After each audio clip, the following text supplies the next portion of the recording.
With the beginning of fall, now is the time to start your skin prep for the holiday season. From facials to peels, laser treatments, Botox, and more, Alace Med Spas can create a personalized skincare experience just for you. For 20 years, they have served as the trusted partner in helping thousands of people in the Salt Lake City area love how they feel, look, and live. Visit Alace.com or call 801-49-LASER to make an appointment today. Mention Small Lake 15 at your appointment to save 15% off your first treatment with Alace. That's Small Lake 15, SMALLLAKE 15 to save 15% off your first treatment with Alace. Notebooks, but the only time I drew was when I didn't want to be studying, so it was in school. Okay, but my initial thoughts were I'd never come back. Like, I do not like Utah. When I was on my mission, I got diagnosed with testicular cancer, which was a huge disappointment for obvious reasons. And then they removed about 80% of my intestines. A couple times they told me I'd probably die. I shouldn't say this on a public podcast, but I'm gonna. Dude, I tell you this is true. I'm telling you it's a true story. It's hard to believe this is real. And painting still kicks my butt and intimidates me more than anything else I've had my hands in. And I always hesitate to tell this, but I mean, it's the truth. What is up, everybody, and welcome back to another episode of the Small Lake City Podcast. I'm your host, Eric Nilsson, and today's guest, we have an artist by the name of Jeff Hein. Now, Jeff Hein is a world-renowned portrait artist, an amazing fine artist who's done so much for not only the Salt Lake community, but the art community in whole. He has his own podcast called The Undraped Artist, where he interviews a lot of successful artists, picks their brains, and interviews them about their work. But we're going to talk to Jeff today a lot about his life of growing up in New York, coming out to Salt Lake for a mission, battling cancer, finding his step as an artist, even though we didn't even know what being an artist was going to be, to talk a lot about some of his learnings in becoming an artist, as well as what he does in the community with the Hein Atelier. So great episode, whether you're an art enthusiast or not, great stories. He's a great person to have, great conversationalist, and I think this is one you're all going to like. So enjoy. Man, but so Jeff, it's been fun to get, and it kind of goes in the vein like we were talking about, where like the art community in Utah is punches above its weight. It's a lot bigger than people think. And if you don't really pay attention and kind of like jump in, you really miss a lot of the details. Mm-hmm. And it's interesting because I think the first way of me learning that was, talking to John, getting introduced to Micah, Howard, Ben, Mark, Brian Taylor, amazing artists in Utah that, again, like you see their work, you hear about all of the accolades they have, and it's truly like amazing. And it's been fun too, because you haven't even scratched the surface. Exactly. And I actually was with Howard at his daughter and son-in-law's house, who were friends of mine that I met here. So eventually is how I got to know Howard. And he comes up to me, he's like, Howard Lyon. Yes. Yeah. Okay. And so Howard comes, he's like, Eric, who else do you need? Who else do you want? I'm like, the thing that like gets the most curiosity for me right now is like the art scene. But then I don't know, because like I can go walk into Anthony's, be like, hey, Micah, like, who do you want to refer me to? But don't have enough time to do like that much searching. So like me and him were brainstorming a little bit, and like every single person that him or Shari would bring up, I was like, yeah, that's another great person. And then like with you, for example, I found out about you when I was interviewing John, and then it was interesting because then, Undraped Artist came up on my Instagram page as something to follow. It's working. And then I drive by the Atelier, and I'm like, wait a minute, there's no chance that this is not the same Jeff Hein. So it's been fun to see these breadcrumbs turn into these pieces of bread and slowly start to put it all together, and seeing, and I'll apologetically so, I was reading about you about 10 minutes before you showed up, and like, that's good. I never researched my guests at all. I like it so much more because you're like, it's like an actual you genuine to be curious, reaction. Right? Yeah, exactly. And so when so many people said you'd be a great guest, I was like, okay, like they know he's a great artist. He's built, a great reputation, portfolio, exposure. But then once I kind of like looked more, I was like, oh, like there's more to this than just, portraiture and complex still life. Yeah. And so excited to jump in and hear more about it too. Cause like I'm with you, I don't like doing too much research because I want to find out as it goes. Yeah. But yeah, I want to start from the beginning of, growing up in the New York area and what that was like and how that, set this foundation for, your art career. Jeez, I don't know if New York had any play in it, frankly. I was I was a really irresponsible kid in that my mom And my parents, I mean, my dad wasn't too vocal about it, but I remember there were times where my mother's like, you're never going to be able to survive on your own. That kind of thing. And I didn't do art much as a kid. I knew I had talent because... Like creative talent or just raw talent? Okay. Creative talent. Because, I would draw on the back of the brown paper bag book covers in school, or I would draw on my notebooks. But the only time I drew was when I didn't want to be studying. So it was in school.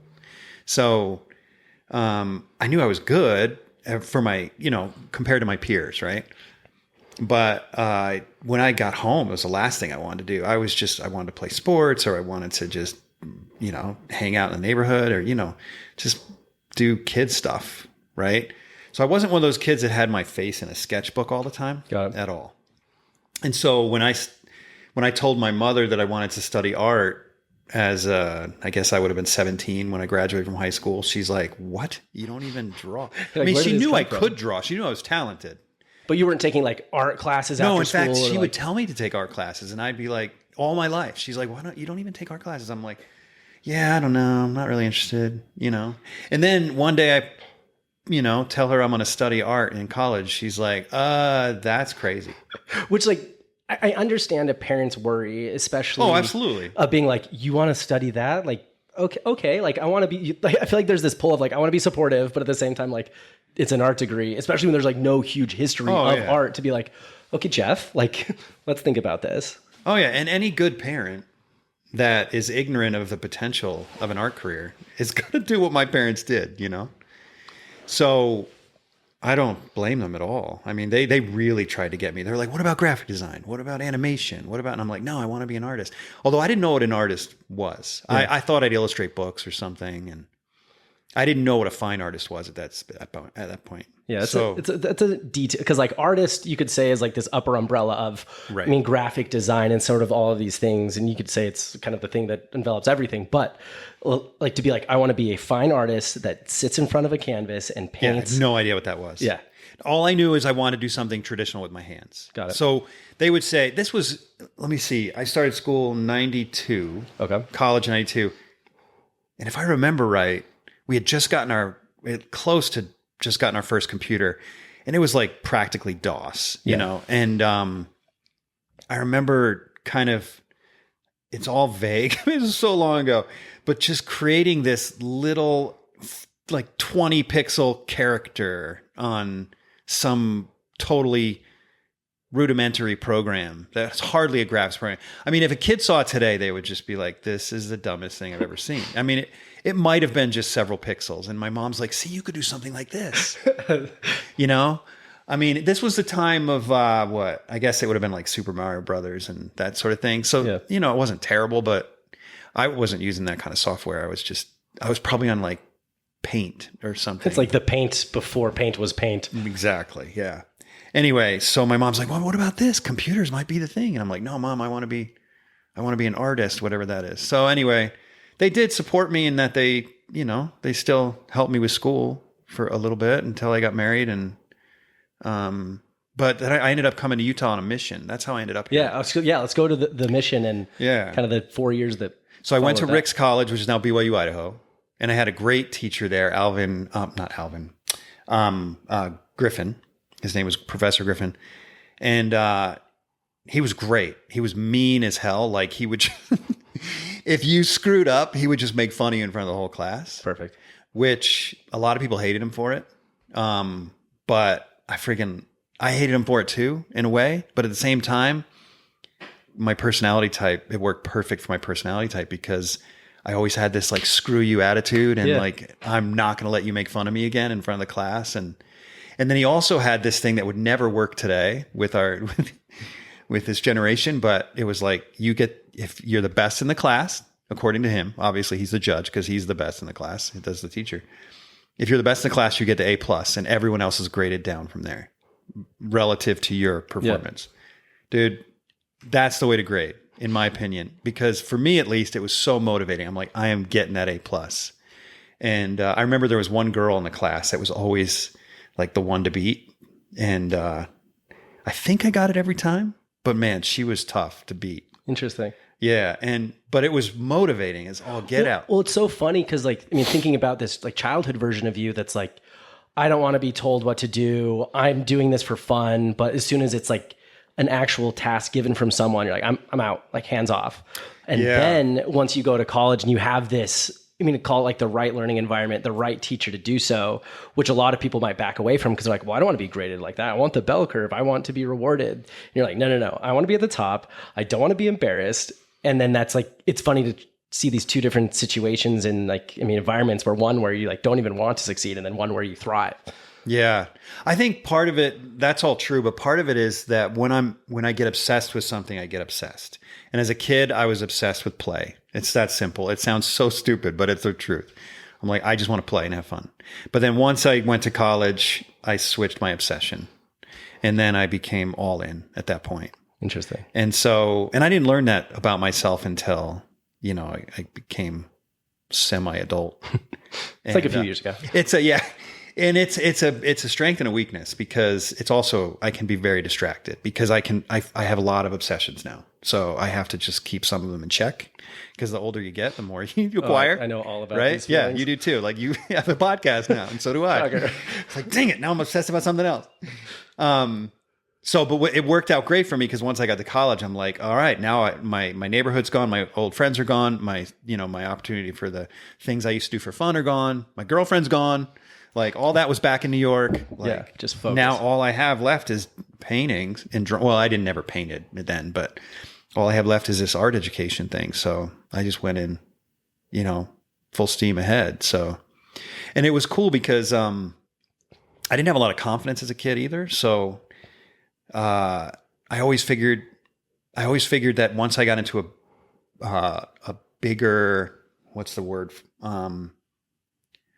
Once I put myself out in the world and was exposed to more people. I mean, I'm not in a small town by any means, but I figured my high school, maybe I'm good compared to the kids in high school. But once I get to college, I'm going to blow. Like there's no way I'm going to be good compared to kids coming from all over the country. But then I got to college and I realized, dang, I do have skills. Like I do have a natural aptitude for this stuff, even compared to the college art majors. And that's when I thought, man, maybe I can really do this, and it gave me a big boost of confidence. Yeah. And I assume, mission and what happened, during and after your mission was it was before college. No. So that was when I was 17. Oh, okay. Cause you graduated early. And then, okay. right. I didn't graduate early. I just started young. New York, the deadlines. I was the same. I'm the opposite. So my birthday is the end of August. So I was always the oldest. Oh, see, my birthday's in November, but in New York, the cutoff was December. Interesting. So I was this tiny little baby all the time. I was always like emotionally behind. Huh. It was terrible. My mom should have held me back. But so I was in kindergarten at 4. But anyway, so I finished college and then I got called to Salt Lake City on a mission. Okay. Which was a huge disappointment for obvious reasons. But it ended up being amazing. I mean, it was like because I wouldn't be here. I never would have considered coming to Salt Lake. Yeah. Never. Especially being in New York. Like, why would I come to Salt Lake? It's a long way to get to Salt Lake from New York. And there's a lot of other places and I knew nothing about it. Like, I'm obviously Mormon, right? So obviously I have that. But, growing up in New York, we would just be like, the Utah Mormons. It was always like... It's this whole other breed. It's like a different... it was totally stupid. And now that I live here, but like dumb. Everybody who's grew up Mormon outside of Utah, it's that same perception of like, them. Like, yeah, well, and there is a difference. There is definitely a difference, but it's not what I thought it was. It's more like we're clueless outside of Utah. We don't really. We're just. I kind of feel like we were just trying to be part of the LDS culture, but we really didn't understand it, Yeah. And for good or for bad, right? Yeah. And but we'd have LDS families move into our ward from Utah, and they'd be so different than the rest of us. First of all, they'd have no New York accents, which I don't have either anymore. And they'd always be blonde. That makes sense. Like, what's happening over there? You just and have 27 kids. So there were just things like that. It was just different, but always great people. But I never thought I'd move here because it was just never even occurred to me. Like, why would I move to Utah? Yeah. So then I got called to mission here. And I didn't at that time. I know this is small lake city, so maybe I should be only speaking positively of Salt Lake. Oh, but never. But my initial thoughts were I'd never come back. Like I do not like Utah. I mean, growing up here, I still had I Yeah. had similar sentiments.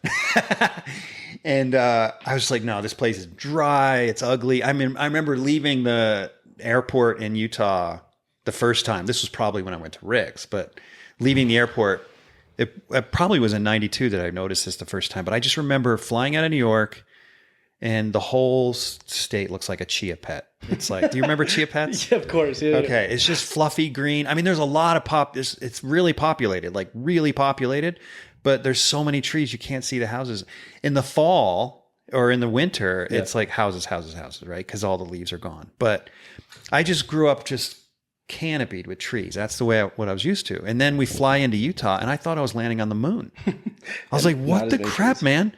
It's dry. And people were like, Utah's so beautiful. I'm like, what? The dirt is beautiful? Like what about this is beautiful? Okay. But that said, so I ended up meeting my wife here. Okay. She was also a missionary, but she's from Rochester, New York, which is 6 hours north of me. Yep. So we had nowhere to go. I went home. We dated long distance for a couple months. And then the only option we really could think of was come back to Utah because it's the only place we had in common. I'm not going to live near her. She doesn't want to live near me. Yeah, you're like 6 hours apart here. And you're like, let's just go all the way out here. Yeah, exactly. Well, we knew it, right? And plus, University of Utah worked out to be better tuition for me, even though I was out of state for various reasons. And so I'm like, well, let's just go to Utah for a couple years and we'll start our marriage out in Utah for a couple years. Yeah. But I'll just tell you this. Easy. So 12 years later, after we're in Utah, Jen and I take a trip down to, now I'm drawing a blank. Zion's National Park. Got it. Dude, at that point, I was like, okay, Utah wins. I was like, New York is great, but Utah wins. I'm like, this place is amazing. And I was like, okay, I'm not leaving. This place is unbelievable. And then we started, at that point we have kids and we start going to all the national parks and everything. And I started realizing New York, you can drive from New York to Georgia before you even see a difference in vegetation. I mean, before you see a palm tree or anything. That's like 1,500 miles. In Utah, you drive an hour and you see something different. In Utah, you just walk up the canyon and you see something different. Yeah. It's crazy. And I didn't realize that for 12 years. I'm just like, this place is ugly. This place is ugly. Yeah. But once I got out of the valley and the sagebrushy kind of stuff, I was like, man, this place is amazing. Yeah. So now we're still here. It's been 20. So I guess I moved here with her in 97. So wow. Yeah, we're not going anywhere. Yeah, I was going to say that's a lot to uproot. And you're just like, hey, listen, babe, I tried. We did it for 27 years. Yeah. No, I'm not going anywhere. I'm like physically trapped with property and supplies and everything. Yeah, lots of responsibilities. Lots of mouths to feed and teach how to paint and all of the fun things. Yeah. I'm not going anywhere. So you'd want to talk about wanted to talk about this. So what happened was, when I was on my mission, I got diagnosed with testicular cancer. And then, so I had a surgery here and then I had to go home right after the surgery to do the rest of the treatment. Yeah. And then I'm probably gonna get the numbers wrong. I'm sure if my mother listens to this, she'll be like, Jeff, you got all this wrong, but I can't remember. It's been a long time. It's been a second. But I think I went through about 6 or 9 months of chemotherapy, obviously got really sick from that. And then I had what they call a lymph node dissection, which is they had to remove all the lymph nodes on my left side, which is where the cancer was growing up the left. I had a tumor about the size of a grapefruit up against my spine. Oof. So it never got to my lungs or my brain. Good. It's the same thing that Lance Armstrong had. And mine was what do they call it? It was the worst level 4, whatever. I can't even remember the terminology anymore. But it was not in my brain or my lungs. I got lucky there. Wow. It was like in my abdomen area, in my back, but it was big. And they shrunk it way down to the size of a grape. And then they did this lymph node dissection. But that's when the crazy started happening, because I don't know what happened. No one knows what happened. But for some reason, Well, I know this happened. I caught mono right after having surgery. So I'm throwing up like crazy. I'm throwing up like 10, 12 times a day with an incision that goes from here to my chest. Oh, And it hurts so friggin' bad. And that's after catching a bacterial infection in the hospital. Then I catch mono. And I'm throwing up. And all of a sudden, I don't know how long, days, week into it or whatever, I start getting this terrible abdominal pain. I mean, I've had probably hundreds of kidney stones since, which is due to the being screwed up in the abdomen. But this made the kidney stones feel like a walk in the park. I mean, it hurt so bad. So I started going to the local emergency room. They told me everything was fine. It's all in my head. I'm just seeking drugs, blah, blah, blah, blah, blah. They wouldn't treat me. So then I end up, that went on for 2 weeks. And what would happen was I'd be in this extraordinary pain.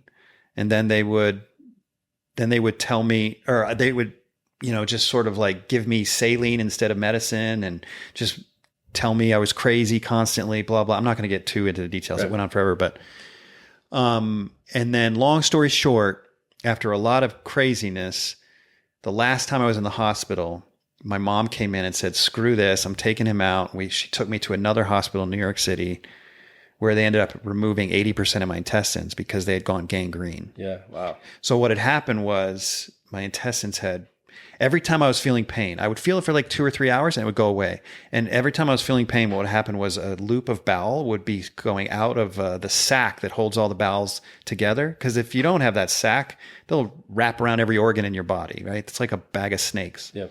This sac had a hernia in it, had a cut in it. And so one loop of bowel was coming out, wrapping around the blood supply and cutting off circulation to itself. And then it would let go for a little while and then it would grab on. So every day or couple of days, I'd have this excruciating tourniquet pain on my intestines. And then it would let go. I'd go home. And then a couple of days later, I'm back begging for pain medication. They tell me I was a crazy person and give me saline instead of morphine and try and give me psychotic drugs and everything else, and then send me back home. And I mean, it was abusive behavior. Yeah. And then, like I said, long story short, eventually my mom, she started to believe I was crazy for a while. And then eventually she's like, no, my son's not crazy. I get to this other hospital. I pass out cold on the way there. My vitals were 108. My temperature was 108. I mean, I didn't even know it was possible. Yeah. And then I don't even know what my heart rate was, but apparently it was through the roof. And then they removed about 80% of my intestines, and I had an ileostomy and colostomy for a while. They weren't sure if I'd be able to sustain life with that short of intestines. I don't know exactly what I have. They've said 4 to 7 feet, somewhere in there. They don't really know. And so, yeah, man, it sent me for a loop there. I was a mess. And a couple times. So because it was gangrene, there was so much infection in my abdomen. They had to open me up a whole bunch of times. So I ended up having 10 surgeries. Wow. And they just left it open so they could hose me out. So when I'd look down, I'd see this gaping wound. And they only closed up the first layer so that I couldn't see my guts, right? Yeah. But everything else was just wide open. And they just flush it every day and shove gauze in it. And so I don't have a pretty scar from it. It's just closed slowly. You're just constantly opened up. But they kept going in, flushing me out because the infection kept setting back in, and I was in the hospital from a lot of times, but there was one stint where I was in the hospital from July to the end of November, beginning of July to end of November. So I went in a hot summer and came out in the middle of the winter. And I had a window facing a brick wall. I didn't even realize the weather was changing. When I came out the first time, I'm like, what happened to the world? Apocalypse got it. It was crazy. And a couple times I got so sick, I got down to 119. So I'm 185 now. So Try and picture me at 119. I looked like a corpse. And so a couple times they told me I'd probably die when they put me in surgery, or there's a good chance I would die. Yeah. So that was traumatic. Well, you might not wake up. Exactly. They said I had a 50-50 chance twice of waking up. So it was a crazy time. And then, yeah. I mean, what else do you want to know about it? I mean, thankfully we know that it did not. No. You beat those odds and came back and Yeah. I mean, I'm not normal. I've got lots of health issues because of it, makes sense. but I feel incredibly fortunate to be as in good a shape as I'm in, considering all that. Yeah, they didn't know what was going to happen. Yeah. Sure, the spread of options between like not going to make it and here's what life's going to look like and seeing where you landed is, nothing short of a miracle. Yeah. But the crazy thing is my wife, I probably shouldn't say this on air, but my wife, who was a missionary during that whole drama, I was a year ahead of her. Okay. So she was still out during that whole thing. And she came home. I was still about 140 pounds. So still a lightweight, right? And I was jaundiced. My hair was just starting to come back in. And I was on intravenous feeding still when I proposed to her. Wow. And she freaking said yes.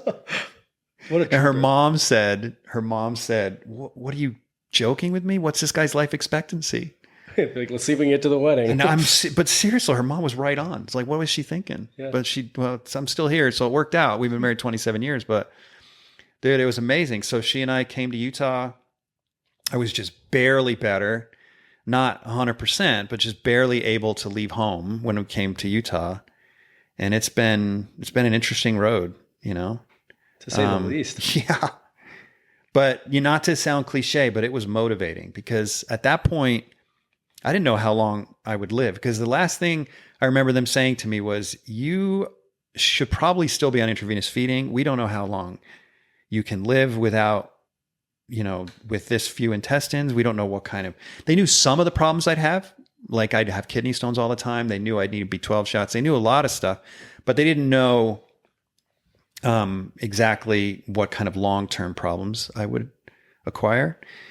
So I'm like, that's like burning in my ears all the time, And so especially in the beginning, because it was all such a mystery. Now that it's been 20 something years, how long has it been? It's been 27, I guess, 28 years.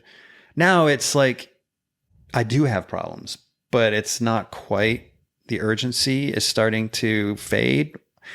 And that's sort of unfortunate in a way, but at the time, man, I was ready to work. I'm like, I don't know how much time I have. Yeah. I don't know what my life is going to be like. I'm going to work. And so I busted my tail to become an artist when I got here. And yeah, it was very motivating. Totally. Yeah. I mean, I can't imagine because I've had one of my best friends had testicular cancer. Another family friend had testicular cancer. I had a friend from college who passed away from, it's like a tumor in her back cancer. Oh, that sucks. And then, man, maybe you're causing cancer. I'm radioactive, actually. Maybe. But it's like crazy to hear all of the stories behind it. And like, I mean, seeing someone on like essentially death's door, because at the end of the day, chemotherapy takes you there. The whole point is like to kill the cells, and to kill the cells to take you closest to death and bring you back. And like, you understand, you're like, okay, like you see they'll lose their hair, you'll have mouth sores, this, but then when you see it, you're like, oh, like, yeah, literally one step from death. But also, at the same point, like it makes life so much more appreciative. You understand perspective on things. And I can see you just sprinting out of the hospital. Brush in hand, arm swinging, ready to go. And so, let's talk about like that early career. Cause I know at some point you had to have said, I want to do portraiture. I want to do complex still life. Yeah. Talk to me about like finding your stride, both as a professional artist, but also finding your own style. Well, in the beginning, I didn't know what I wanted. Like I said, I didn't even know what a fine artist was. So I started at Salt Lake Community College after I got to Utah.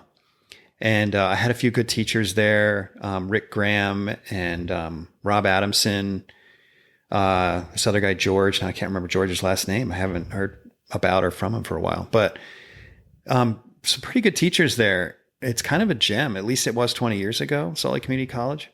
And then... but so I was exposed to the craft of making art there. It was the first time I ever painted, and, but I don't know why I was so clueless about fine art. I still didn't know about fine art. We just talked about how to put paint on a canvas, but I don't remember a discussion about how to make a career out of it ever. And then, Rick Graham told me I needed to go to University of Utah, and which I regret, frankly, because I was in great hands with Rick Graham and Rob Adamson. Like they were great teachers. And, I didn't have quite as good of an experience at University of Utah.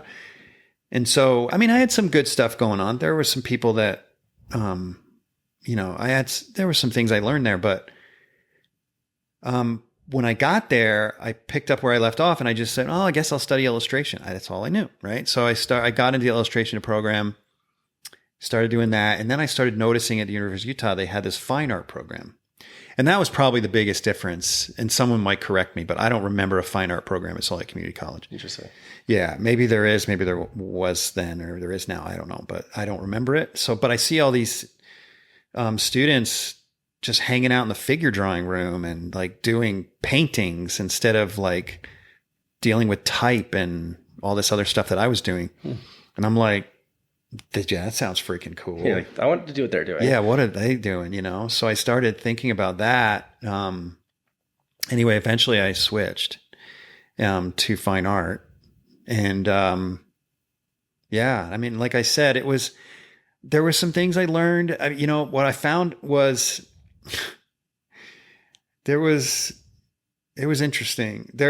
I got to a point where I got frustrated because I started hanging out at Barnes & Noble. I started seeing artists like Odd Nerdrum and David LaFell in bookstores. And these are big, big time artists. And I'm like, well, I want to paint like that. Or John Singer Sargent, who's a dead artist. But I'm like, what? Wait, they're not teaching me this stuff. Like, I want to paint like this. So I found myself doing the assignments at school just to get a grade and then teaching myself at home. And it was really frustrating because I couldn't get what I wanted out of school. And so I was literally making my own assignments. And many of the assignments I use in my own atelier now. The assignments that I use to help me learn to paint, I use in the atelier. And they're just assignments I reverse engineered. I'm like, okay, if this artist does this, then what exercise can I do to help me understand what I'm observing? And so I just started inventing exercises and most of them worked. I can't think of one that didn't. It definitely helped me to learn. But I mean, there was a point where I was doing assignments to make fun of the assignments I was getting at school. Again, here's this rebel attitude coming back. Oh my gosh, dude, I tell you what. So there was one time where I did, I shouldn't say this on a public podcast, but I'm gonna. So we had to do a final exam in school. And I mean, it's the final. It's like half our grade, right? And I don't remember the criteria, but I remember being up. We had, at the time when I did this, we had a 1-bedroom, not just a 1-bedroom apartment. We were staying in 1 bedroom. Like, we were broke, right? So I'm sitting next to the bed on the floor doing a drawing because we had no furniture but a bed, right? Yeah. So I'm sitting on the floor doing this drawing and it's going terrible. And I'm up until all hours of the night. My wife is like, turn off the light. And I'm getting more and more frustrated because it's the final exam. So I start doing completely irrational things. And so the head wasn't working out. It was a female figure is what I was doing. The head wasn't working out. So I just cut it off. And so now the paper is even smaller. And then I'm like, oh, the arm's not working out. So I cut that off. Smaller. It got to a point where it was like this big. And all it was an upside down Y. It was like a butt crack. Perfect. I kid you not. Your wife wakes up. She's like, are you kidding me? I know. This is the final exam. So I bring it to, I'm like, I can't. And it was supposed to be framed and everything. I didn't frame it because I didn't have time. It was like 3 a.m. I finally just gave up. I'm like, I'm screwed. So I get to school the next day and I'm in the class before the class with that I'm supposed to present this because we're also supposed to do a presentation, right? And the kid, one of the guys who was in my both classes, he's like, dude, you are screwed. I'm like, no, I got this. He's like, it's not even framed, man. Yeah. It's not even framed. I'm like, no, that's part of the concept. You just wait. You just wait. Dude, I tell you, this is true. I'm telling you, it's a true story. It's hard to believe this is real. But so I brought it into class. There was a bunch of presentations, in front of the whole class from other students. And it was my turn. And I got up with this little just piece of paper with a Y on it that was nothing more than a butt crack. You couldn't even tell it was a butt crack. And I start talking about, I knew my audience. I start talking about the fragility of blah, blah, blah, blah, blah. I'm not going to get into it. Yes. And I'm like, I didn't frame it in order to express that fragility, da, da, da, da, da, da.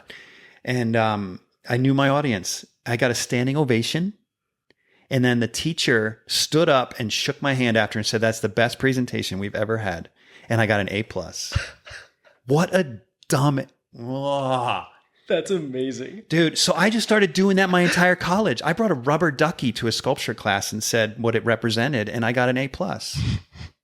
It was a sculpture class. I didn't even sculpt it. All I did was put a bandana around its neck and say it represented something, and they ate it up. They just lapped it up. That's amazing. So I kept doing that to get grades because when I tried, like when I really tried to do art, I didn't do well. Because they didn't like my brand of art, representational art. They wanted conceptual art, so I played their game. Yeah, and it worked out. It worked out, but what's amazing is how predictable the game is. Like anyone can play it. Yeah. But it's like it's funny because like obviously this is the context of school art, higher education, but it's a universal principle. Like you can apply that to anything, whether it's your job, whether it's anything, social relationships, emotional relationships. Like know your audience. Know your audience. Yeah. Know how to communicate. Tell them what they want to hear. Exactly. Yeah. And it got me through college at least. I never graduated. What happened was I got a scholar. There's this private collector who comes in. His name's Howard Clark. Awesome man. And he, maybe a possible interview. He's a good guy. Also an artist. But he comes in and he chooses two people, or he chooses one person every year, at least at the time, to do a solo show. And at the time he would pay us $1,500. And this is 22 years ago. So he paid us $1,500 and then he would give us a show at the end of the year, just a solo show. Well, in my year, he chose me and one other guy. So he chose two that year, which was unusual, but he was a landscape painter and the other guy he chose was a landscape painter. I'm a figure painter. So it made sense. Mm-hmm. And then he arranged the show to be at Williams Fine Art, which Clayton Williams is now passed, but it was in a spectacular gallery. I had no idea what I was getting at the time. And anyway, I started prepping for that show, and it was great. Like I said, I had some really good teachers there. Like John Erickson was an amazing teacher. It wasn't all bad.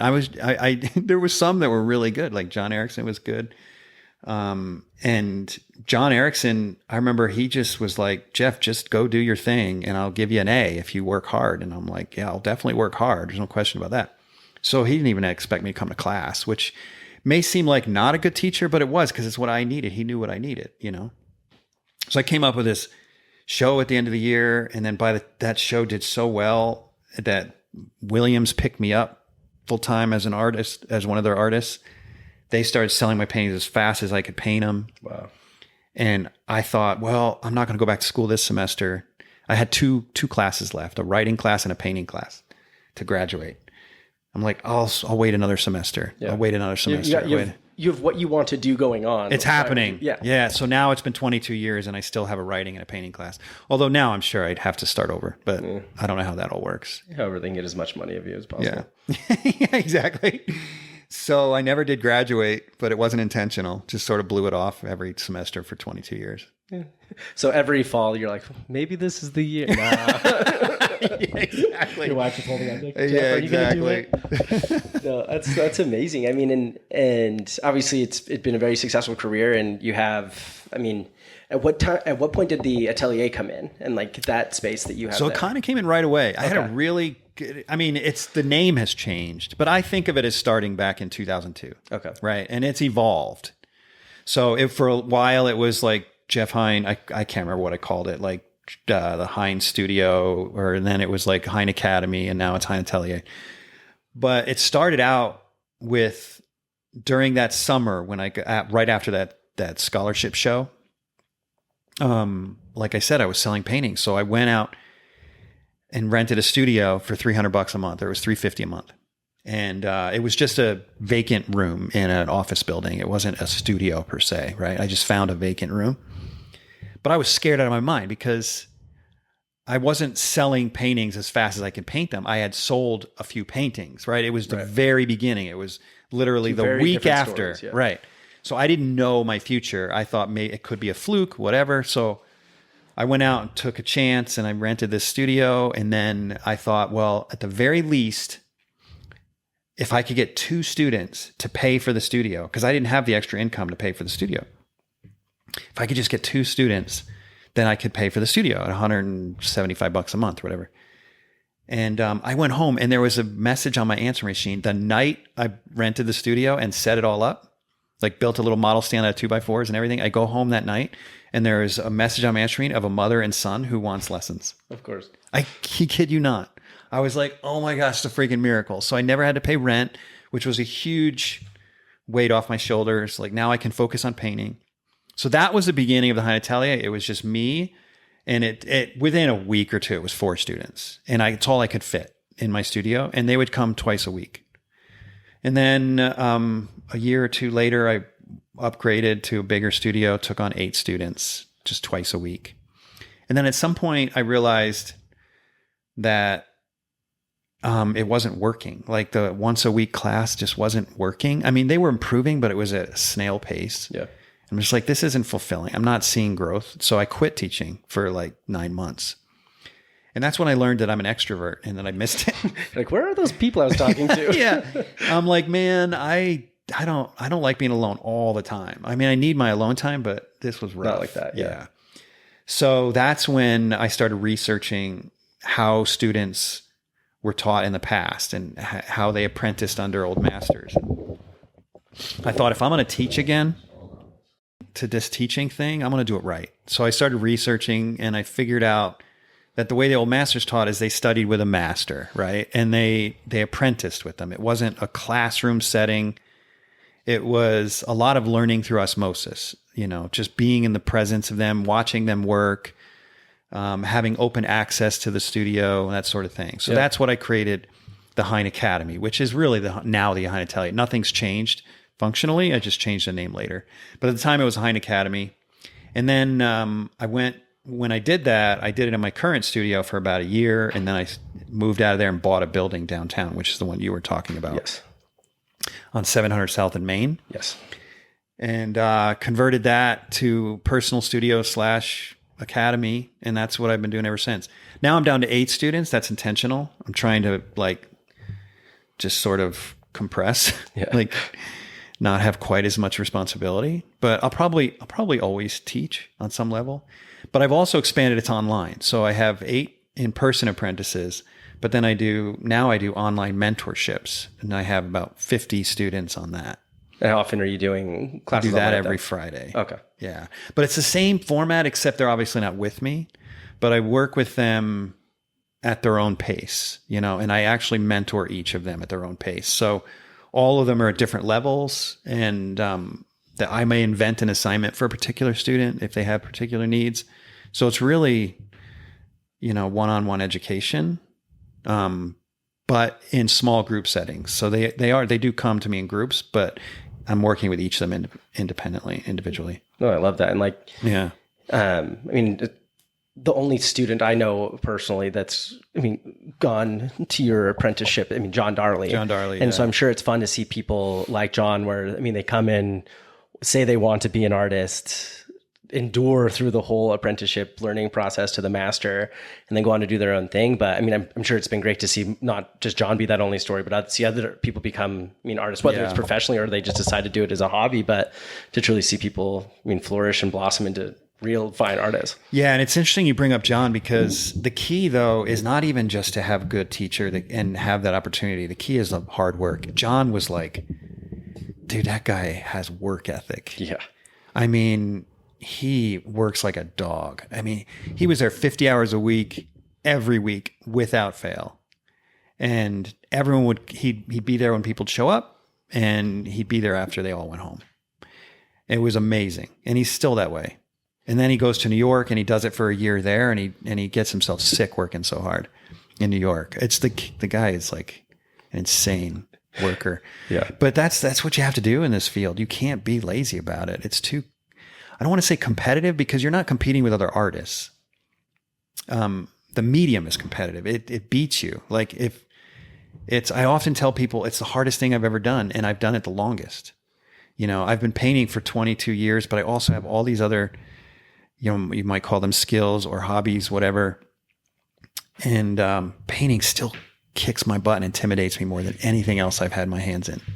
It's so hard. So if you don't put the work in all the time, it'll eat you up. It's not the other artists that eat you up. It's the medium that eats you up. Totally. And that was one thing I didn't really understand until, again, I find myself with a brush in my hand.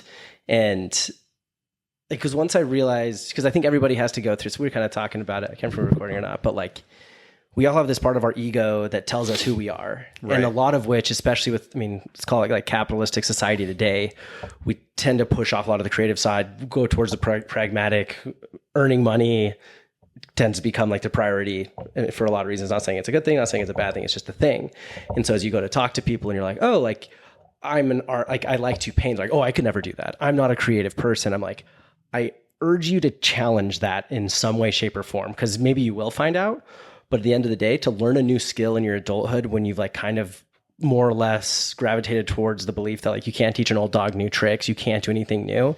But then all of a sudden, once you realize you can do the things you didn't think you could do, and then that starts the snowball effect, like nothing really, I mean, can like seems too daunting anymore, because all of a sudden you can say, well, this person can do it and I've done other things, why can't I do this now?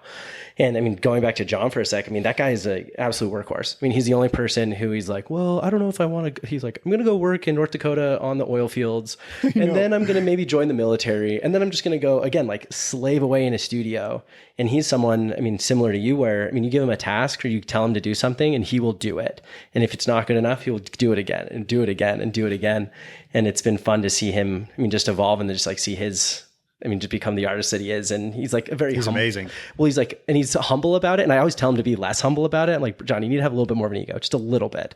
But then you see like the accolades he gets, I mean, especially in the context of Utah, which punches above its weight in general. And to see him kind of being this younger artist, I mean, rising in the scene, it's fun to see and have it be like a friend that I can call and be like, now talk to me about my composition. Yeah. But like with painting, when I started, I mean, jumping in more and like it was consuming more of my personal time, I found I always loved the first 5% and the last 5%. Oh, seriously. The middle is so rough. So rough. And I would just be looking at this painting and like part of me just like wants to punch my fist through the canvas. The other part of me just like kind of wants to cry. And the other part of me is like determined to have it finished. But then all of a sudden, because like even when I was talking to Mike, I mean, it's conflict resolution, conflict resolution, conflict resolution, conflict resolution, until you get to a point you're like, oh, we're good. Like this feels, and nothing's ever going to be perfect. Everything has its own style to it, et cetera. But like once you can be like, oh, like I did this, like I overcame what you were talking about of like this mental battle, this like emotional medium that beats you up, but to look at it and be like, oh, I won today. Yeah, I did it. And I look at all the paintings that I've done and I can almost look at all of them and be like, I remember what I was going through or like what I was like, at least in my head at that time, how I felt towards all of these paintings. And it's fun because like there's again that middle 90%, but leaving it on that last 5%, like, oh yeah, but it was look how good it turned out. And look what I learned. That's great. I'm glad you're enjoying it. It's so fun. It's such like, cause like my day job is so pragmatic, analytics, numbers, black and white, that now I have a complete pendulum swing on the other side where, I mean, sometimes I'll just stare and be like, well, what do I want to paint? Like starting something new. I don't know. I usually gravitate a lot towards flowers just cause I like colors. And then all of a sudden, once you get more in the details, you appreciate it a lot more. But yeah, without a doubt, like life-changing in so many ways. That's great. Yeah, it's very therapeutic painting. It also can be the opposite of therapeutic. It also could be an awful, awful experience. I mean, it's funny. I don't know if a lot of artists would say that, but I have a love-hate relationship with it because part of it is because of what I choose to paint. You know, when I leave here, I'm going to go face this 10-foot by 8-foot canvas of 12 figures and lots of other stuff in it and I like yesterday I was working on just the sleeve of a figure and I'm like, I'm asking myself, why do I not just have a solution already? I've painted sleeves before, but the problem is it's never the same sleeve. You know what I mean? It's like I've done woodworking, I do welding, I do all this other stuff. It's always the same. Like when you weld something, a weld is a weld is a weld. A dovetail is a dovetail is a dovetail. They might be slightly different shape, but it's the same muscle control. It's the same. But painting a sleeve, it's different edges, different colors, different values, different everything. It's like every time you paint, it's almost like you're doing a whole different task than you did the first 1,000 times. So, but what I love about it is, man, it's like when you're done, you've done a really hard thing. Totally. You know, and you've succeeded, whatever that means. To to a certain degree. Yeah. It's another mountain you've summited, another thing. Exactly. You might not have succeeded as well as someone else would have if they'd done the same thing, but you got through it. You accomplished something that was hard.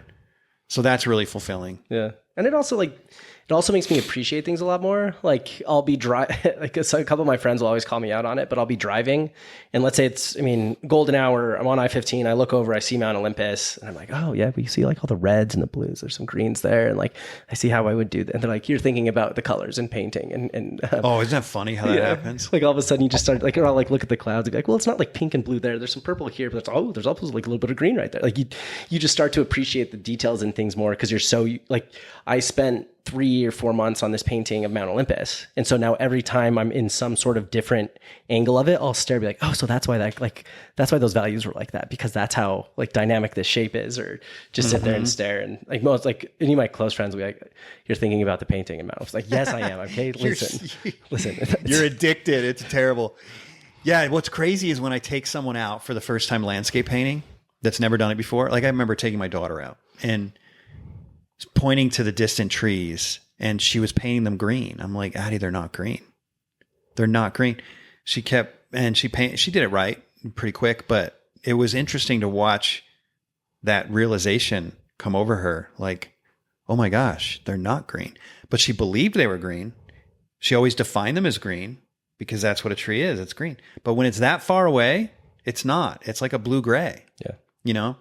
And then there was another time I remember having somebody outside and pointing out that the sky is richer blue at the, straight up. And then as it gets closer to the horizon, it gets grayer and lighter. And they're like, I've never noticed that. I'm like, it's like until you paint, it's like you don't see. It's like, it's all there. But once you start painting, all of a sudden you start seeing the world. Yeah. And the whole time it's like your eyes have been closed.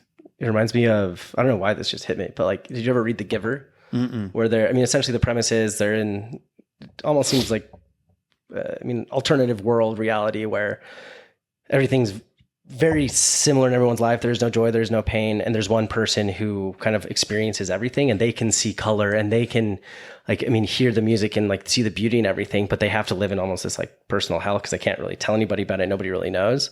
And so it's like, yeah, like once you've been like awakened to it and I had to stare at some sort of, whether it be figure, whether it be a landscape, whether it be anything, be like, oh yeah, the drape of that arm, like that sleeve is different and the value is different. And that texture makes the color different. And because we decided to do it in the studio, their front yard, their backyard, like all of a sudden all the values are different and the saturation's different and even the sky in the background's different. And it takes so many at-bats to understand like the differences between that and then also be able to communicate those differences of them instead of saying like, yeah, it's different than at noon than at 7 p.m. But what's interesting about the whole thing is that it actually has helped me to realize how remarkable the human mind is, because it's not a flaw in human observation. It's actually a strength, because if we didn't have the ability to interpret those distant trees as green, even though they're not green, we wouldn't know they were trees. If we weren't programmed to interpret information rather than just seeing information, then we wouldn't know that those were trees. And we wouldn't be able to interpret value in such a way that we can tell we're about to step off a cliff, right? All these things that we take for granted, that we know that those purple trees and purple mountains are farther away. We don't have to extrapolate all these different things like, well, if it's purple, that means that, it has to do with atmospheric perspective. We don't have to. Our brain just knows. And it says, yeah, that's still a mountain. It's just a farther away mountain because it's bluer. It's just all instinctual. It's just, our minds are amazing. So as an artist, we almost have to dumb down, which is kind of ironic. We have to get rid of, or push aside our mind's ability to interpret nature and just see nature instead of interpreting it. Yeah. Just see it, which is a whole different thing. You become like a camera with no brain, and which is so interesting. It's actually a very difficult thing to do, to dumb yourself down to the degree that you see in such a way that you don't allow yourself to interpret. You're just looking. Yeah. Just seeing everything objectively and removing any sort of context, things you've learned, et cetera. Right. Yeah. Yeah. So, I mean, I know, Jeff, you have your own podcast, Undraped Artist, Yeah. where, I mean, interview podcast highlighting, I mean, amazing artists around the country and world, really. Yeah. I mean, tell me how that got started. So it's kind of a funny story, and I always hesitate to tell this, but I mean, it's the truth. But it's a riot. So I started teaching online, as I mentioned before. And so I built this whole equipment thing that's really quite cool. You know, it's this little recording studio on wheels. And I thought, you know, I had a passing thought here and there, like, oh, it'd be fun to do a podcast, but I never thought I'd be any good at it, at asking questions, you know. And I don't have a podcast voice. So I'm like, it was fleeting thoughts. Literally fleeting. I might have thought it 30 seconds of my life. And then one day, a buddy of mine who actually he served with me at my church. And we used to do visits, and I was the elders quorum president at the time, and he was my counselor. And we used to do visits to all the elders in the ward, and when they moved in and various reasons. And he said to me one time, he called me up and he's like, Jeff, have you ever thought about doing a podcast? I'm like, why would you say that? He goes, because I remember back when we used to do visits, that I would just sit there and you would just ask all these questions. And I would always be amazed about how you even come up with these questions and your curiosity about these people. I would just sit there and be like, I don't know what to say. And I was like, really? And he goes, yeah. And he says, this is the funny thing, because I wish I was like this, but he's like, you always reminded me of Joe Rogan. Interesting. Yeah. And I was like, really? And he goes, yeah, I think you'd be a good podcaster. And I was like, really? I honestly didn't believe him. But then I thought, well, I mean, this guy, I trust him. Like, maybe I'll try it. So I tried it, and I'm certainly not Joe Rogan. I wish I was Joe Rogan. I wish I got his paycheck, right? It'd be a nice one to have.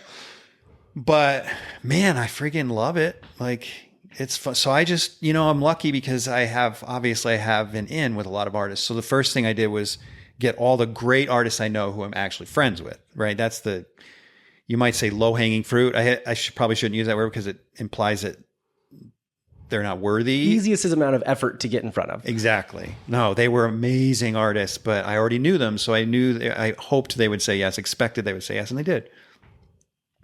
And then it just built from there. And man, it's fulfilling. It's like going back to school, because I mean, I've been at this for 22 years, but man, I've got a lot to learn. Every time I have a guest on, I learn something. And it's affected my paintings in small but important ways. You know, I don't know that, I mean, I'm too far into this to have huge growth, right? It's always going to be these tiny little incremental steps at this point, but I do see them, which is kind of remarkable. And I have seen, you know, that plateau sort of creep up just a little bit since having the podcast. So it's really kind of a selfish endeavor at this point. I just want to get all the artists I admire on my podcast so I can just suck their powers up. You know, do you remember that movie or that TV series, Heroes? Oh, I thought you were going to mention another series that I'm watching right now where there's an energy vampire who sucks their energy. But no, oh, it's like that. Yeah. Do you remember Heroes though? I do remember the show. I never watched it. Do you remember you never watched it? Okay. Well, there's this character, Peter, and all he had to do was touch you. And if I remember right, and he would suck up your powers. That's what I feel like this podcast is for me. If I can just get them on Zoom, then I can at least a little bit maybe suck up some of their powers. And it's been really cool. Yeah. So, and man, yeah. And it's crazy because when I bought my building back in 2007, I didn't even imagine that technology would be in this place. I'm sitting in my building with this setup, and I'm seeing, like, I just interviewed an artist from Israel, Dana Zaltzman. And I'm like, I'm talking to this woman in Israel. It's a perfect picture. Perfect. She could be like right next door. And she's in Israel. And when I bought the building, it was a technology that didn't even exist. Or if it did, it was so rudimentary that it would have been like this glitchy thing. I don't even think it existed. But probably barely had like Wi-Fi. Yeah, but I'm in the same building. I don't know why that trips me out. Yeah. But I haven't gone anywhere. And all of a sudden, I'm able to, in my building that I've been painting in for almost 20 years, I'm able to talk to someone from Israel and learn about her process. It's just, dude, it's such a cool blessing. It's crazy to be able to do that. I don't know if people in this generation realize what they have. I go through those like phases. For example, like, so my grandpa, how old is he now? 87. And my grandma passed away when she was 85 in 2001. Yes, that makes sense. Yeah. And like, I'll always think about, okay, so if they were born in, late 30s, like, cars weren't even like popular. Oh, dude, it's crazy. Like, just I know. like to compare, or even the one that always gets me is when I was in, it was either high school or middle school. I remember reading Ender's Game, and they were like, the thing I loved about Orson Scott Card as a sci-fi author is he'd be really good at using the right words to help explain things. But similar to, like Ray Bradbury and Fahrenheit 451 or 1984, like you can only describe what you see the future to be. And even like Ray Bradbury, when he describes everybody has these bullets in their ears, he didn't realize he was describing headphones and even AirPods and seeing what that would be like until we are now. And so with Orson Scott Card, he talked about how, Ender and all these kids come to their room in the spaceship. If you haven't read the book, it's a really good book. This will make sense eventually, I promise. And they all get handed this like, I can't remember the word he used to do it, but essentially he's explaining an iPad. And how like they have all of these things and these games and they can talk to each other and do all this. And then I remember when I like first got an iPad in college, I was like, oh, we're here. Like sci-fi is becoming real. I know, it's surreal. And so yeah, I feel that sentiment of being like, oh my gosh, there's no way. This would have had to been a call that would have cost like hundreds of dollars. Yeah. Back in the 2000s, when we still had flip phones, there was a lady at church who was in her 90s. Back in the early 2000s, and she had a flip phone, and she was in her 90s, so she was probably born in like the teens or something. And she showed me a picture on her phone of her as a child in a barrel with a horse behind her and a wagon. And it was on her cell phone. Like that woman has experienced so much. Yeah. It's just mind blowing. Because if you think about, this is way off the art conversation, but if you think about how many centuries, nothing really changed that much. And then, this woman who grew up, who was born at just the right time in the 1900s, 19 teens, she saw so much crap, so much change. It's wild to think about. Interesting. Yeah. Oh yeah. Well, to go back to like the early technology adopters, like, let's call them elderly people. Well, she's passed away now. I think she lived to be 103, but it was my brother-in-law's family friend, like very old. She's from German, has thick German accent. She was at the first Olympics where Hitler was there. And and like in the end of her life, in her like late 90s and early hundreds, she was very cognizant and could tell you all of these stories and tell you like, all of these different decades. And it was wild to talk to her and just hear her perspective on things. And just be able to tell all these details so well of like, there's a podcast right there. Yeah. Just interview old people. That's what we need. I remember seriously, it'd be so interesting. It was like a assignment to go find someone who lived during World War II and interview them about it. Yeah. And then I'm like, that was a school assignment. Now that could be like an entire like someone could go make money off of this. Cause again, like they're all passing away and that I know. Like word of mouth is going away. Dang. Yeah. Well, Jeff, this has been great. Want to end with two questions I always end every episode with. First, if you could have someone on the Small Lake City podcast and hear more about what they're doing and what they're up to, who would you want to hear from? I should have been prepared for this because I remember this question and I wasn't prepared. You've mentioned a bunch in the past, like the governor and the mayor that I think would be interesting. Yeah, I do need to get Erin on here. She's been one mention that it makes sense. Well, I know Governor Cox and he's a great guy. He's a good person to talk to. Yeah, he'd be a good guy to talk to. But, well, obviously there's the artists. Brian Mark Taylor was nice to drop my name. That was nice. And I would have dropped his too, because like he said, we're kind of kindred spirits and that we're both like sort of like into other things and inventing things. I see how that friendship works now. Having sat down with both of you. But you've already got him. But it's got to be a Salt Lake guy or got to be a Utah person? Yeah, Salt Lake's loose.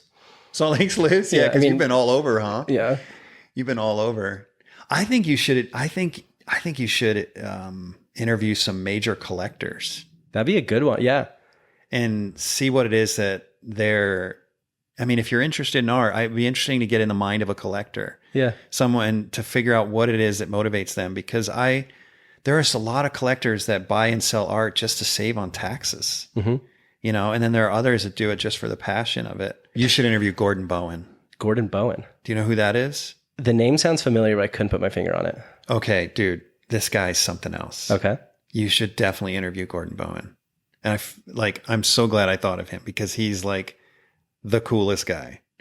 I don't exactly know. I only know what I've heard. Okay. Right. I know him personally. He's a friend, but he's a big time collector. He has arguably the most beautiful home in all of Utah. I mean, if I died and went to heaven and his house was heaven, it would all be worth it. Perfect. I mean, I kid you not. I stand in his yard and it's paradise because the guy has impeccable taste. But he's the owner of what I've been told is the biggest advertising agency in the world. Wow. And apparently it was bought out, I think like by some Japanese company or Japan itself.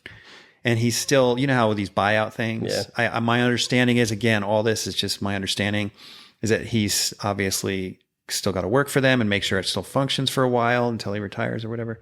I don't know all the details, but the dude is brilliant. He does a lot of free work for the LDS Church. The dude he's brilliant. Gordon Bowen. All right. Gordon Bowen. I'll hunt him down. Yeah, you got to get him. Cool. Yeah. And then lastly, if people want to find out more about, your art, the podcast, the atelier itself, what's the best place to find more info? Well, obviously just Google Jeff Hein, and the atelier is just heinatelier.com. Most people can't spell that. Atelier. It's French for studio. And then jeffhein.com. And then if you just in social media, just type Jeff Hein art and my stuff will come up. Cool. So, yeah. Jeff, everybody was right. Great guy, great artist, great Thanks, combo. man. Appreciate it. No, I'm excited. I'm excited to see more from you and what else, what other hobby is next that you're going to jump into. But Thanks, it's been a pleasure. Thank you. It's been an honor. Appreciate it. With the beginning of fall, now is the time to start your skin prep for the holiday season. From facials to peels, laser treatments, Botox, and more, Alace Med Spas can create a personalized skincare experience just for you. For 20 years, they have served as the trusted partner in helping thousands of people in the Salt Lake City area love how they feel, look, and live. Visit alace.com or call 801-49-LASER to make an appointment today. Mention Small Lake 15 at your appointment to save 15% off your first treatment with Alace. That's Small Lake 15, SMALLLAKE 15 to save 15% off your first treatment with Alace.